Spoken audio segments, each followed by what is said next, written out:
জয় কামদার, শান্তনু সিনহা বিশ্বাসের পর এবার জালে সোনা পাপ্পু। পুলিশ প্রমোটার ক্রিমিনাল সিন্ডিকেটে ত্রাসের রাজত্ব চলত। সোনা পাপ্পুকে আদালতে তোলার পর একের পর এক চাঞ্চল্যকর দাবি করেছেন এনফোর্সমেন্ট ডিরেক্টরেটের আধিকারিকরা। এবার সরাসরি কথা বলবো, প্রকাশ সিন আমাদের সঙ্গে রয়েছেন। প্রকাশ, কিভাবে চলতো এই চক্র, কি বললো এটি? দেখো, আজকে যখন এই মামলার শুনানি শুরু হয় তখন কিন্তু ইডির আইনজীবীর তরফে একাধিক বিস্ফোরক তথ্য পেশ করা হয় এবং চাঞ্চল্যকর দাবি করা হয়। ইডির আইনজীবী যেটা দাবি করছেন যে সোনা পাপ্পু, যাকে আজকে কোর্টে তোলা হয়েছে এবং 10 দিনের জন্য তাকে রিমান্ডে নেওয়ার প্রেয়ার ইডির তরফে করা হয়েছিল। ইডির তরফে দাবি করা হচ্ছে সোনা পাপ্পু হচ্ছে সেই ব্যক্তি যে সামনে গিয়ে কিন্তু তোলাবাজি করতো, অর্থাৎ পলিটিশিয়ান এবং পুলিশদের হয়ে ফ্রন্টম্যান হিসেবে কাজ করতো। যাবতীয় প্রমোটারদের যারা বৃদ্ধ বয়সে অর্থাৎ সিনিয়র সিটিজেন, তাদের টার্গেট করা হতো, তাদের জমি হাতিয়ে নেওয়ার জন্য তাদের টার্গেট করা হতো এবং তাদের হুমকি দেওয়ার কাজ, তাদের কাছ থেকে তোলাবাজি করার কাজ পুরোটাই করতো কিন্তু সোনা পাপ্পু এবং তার সাগরেদরা।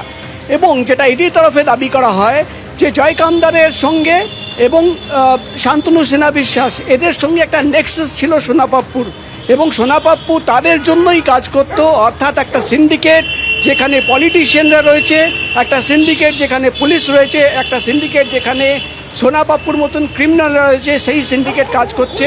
এবং দিনের পর দিন, বছরের পর বছর কলকাতার একাধিক ওয়ার্ডে তোলাবাজির ঘটনা ঘটেছে। এবং এখানেই শেষ নয়, একাধিক সম্পত্তির তথ্য পেশ করা হয়, কিভাবে কোটি কোটি টাকার সম্পত্তি আন্ডার ভ্যালু, অর্থাৎ এক্সাম্পল দিয়ে জানানো হয় যে 7 কোটি টাকার সম্পত্তি হুমকি দিয়ে তোলাবাজি করে 1 কোটি টাকায় কিনেছে এই সোনা পাপ্পু। 8 কোটি টাকার সম্পত্তি 2 কোটি টাকায় কিনেছে এবং 2.5 বছরে প্রায় 2.5 কোটি টাকা নগদ অ্যাকাউন্টে জমা পড়েছে। এই টাকা কোথায় থেকে আসলো? এই টাকাই হচ্ছে তোলাবাজির টাকা।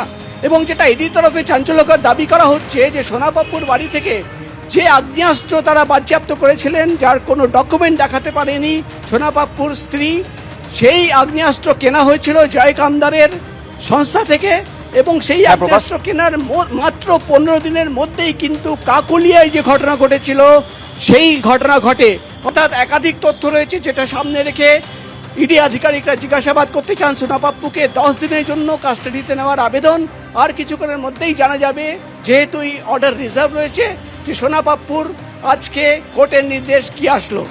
এবিপি আনন্দ, এগিয়ে থাকে, এগিয়ে রাখে।